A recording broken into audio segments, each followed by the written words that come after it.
So here it mentions, Shaykh Salih Fawzan, that we have been ordered to hold on to the rope of Allah. And the rope of Allah is the Quran and the Sunnah of the Messenger sallallahu alayhi wasallam. And he says that it is revelation which has come down, the Quran and likewise the Sunnah. Both of it is revelation. And then he brings Tamasak bihablillah. He says to hold on to the rope of Allah. And then he brings the hadith of the Messenger sallallahu alayhi wasallam. Inna Allah yarda lakum al-thalatha. Verily Allah loves for you three things. And ta'buduhu wa la tushriku bihi shay'a. That you worship Him alone and you do not ascribe partners with Him. Wa an ta'tasimu bihablillahi jami'a wa la tafarraqu. And that you hold on to the rope of Allah together and you are not divided. وَأَن تَنَاصِحُوا مَنْ وَلَا اللَّهُ أَمْرَكُمْ. And that you advise those individuals who Allah has appointed authority over you, that you advise them. And from these three things, he has mentioned to hold on to the rope of Allah together.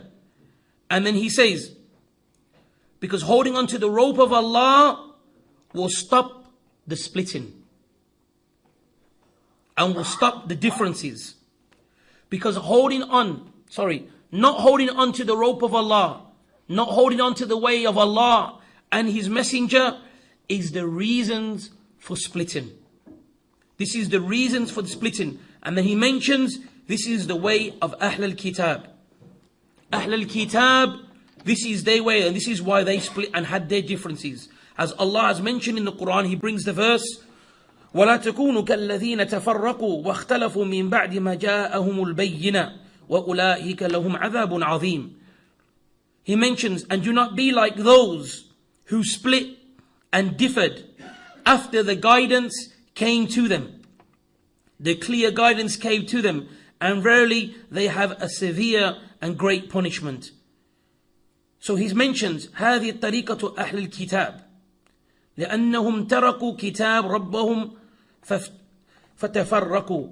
He says this is the way, splitting is the way of the people of the book, أهل الكتاب, because they left the book. Because we know from their way, as Allah has mentioned in the Quran, أفتؤمنون ببعض الكتاب وتكفرون ببعض. This is the way of the Yahud and the people of the Kitab, is that they take what suits them and they leave that doesn't suit them. Whatever their desires want to take from the book, as Allah has mentioned, is it that you take some of the book and then you reject some of the book? So this is here, Shaykh Salih Fawzan, he mentions this is the way of Ahl al-Kitab, because they leave parts of the book and this is causing splitting.